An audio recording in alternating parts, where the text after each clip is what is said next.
അവർ ഈ സിനിമ കാണുകയും ഈ സിനിമ അവർ പലതവണ കാണുകയും അവർക്ക് വരുത്തേണ്ട മാറ്റങ്ങൾ, നിർദ്ദേശങ്ങൾ ഇതെല്ലാം പറഞ്ഞ് വെട്ടിമാറ്റേണ്ട ഭാഗങ്ങൾ ഇതെല്ലാം കറക്റ്റ് ചെയ്തതിന് ശേഷമാണ് ഒരു സിനിമയ്ക്ക് പ്രദർശന അനുമതി നൽകുന്നത്.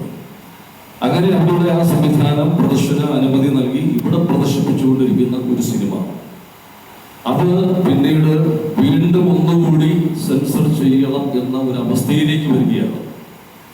ഈ സിനിമയെ പിന്നീട് എതിർത്തവരെല്ലാം ആദ്യം ഈ സിനിമയെ അനുകൂലിച്ച് രംഗത്ത് വന്നതാണ് നമ്മൾ കണ്ടത്.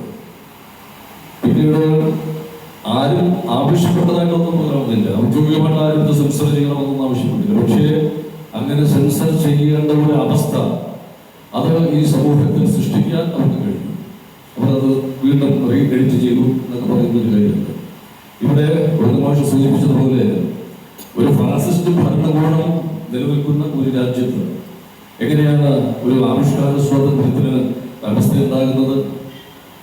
വർഷങ്ങൾക്ക് മുമ്പ് അംബേദ്കർ പ്രവചന സ്വഭാവത്തിൽ പറഞ്ഞൊരു കാര്യമുണ്ട്.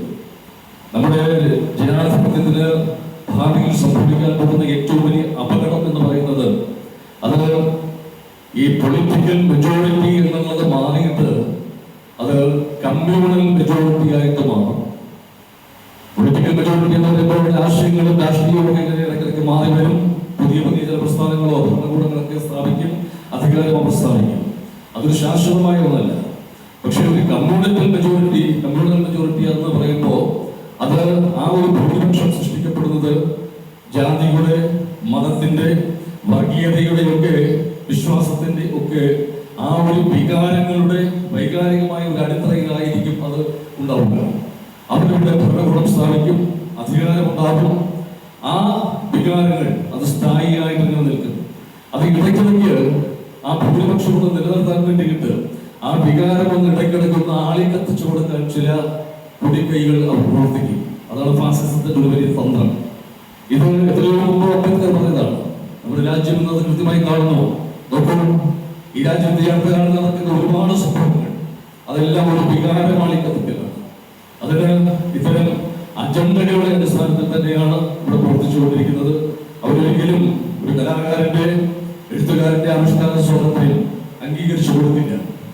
ഫാസിസ്റ്റ് ഭരണകൂടങ്ങൾ ഏറ്റവും അധികം ഭയപ്പെടുന്നത് എഴുത്തുകാരന്റെ മൂർച്ചയുള്ള വാക്കുകൾ, കലാകാരന്റെ തീവ്രമായ ആവിഷ്കാരങ്ങളാണ്. അവർ കലാകാരനെ, എഴുത്തുകാരനെ പൂർണ്ണമായും നിശബ്ദമാക്കും. ഗവൺമെന്റും ഒക്കെ നമ്മുടെ മുമ്പിൽ രക്തസാക്ഷികളായത് ആ ഭരണകൂടത്തിന്റെ ഭീകരതയുടെ ഫാസിസത്തിന്റെ മുഖമാണ്. അവർ എതിർ ശബ്ദങ്ങളെ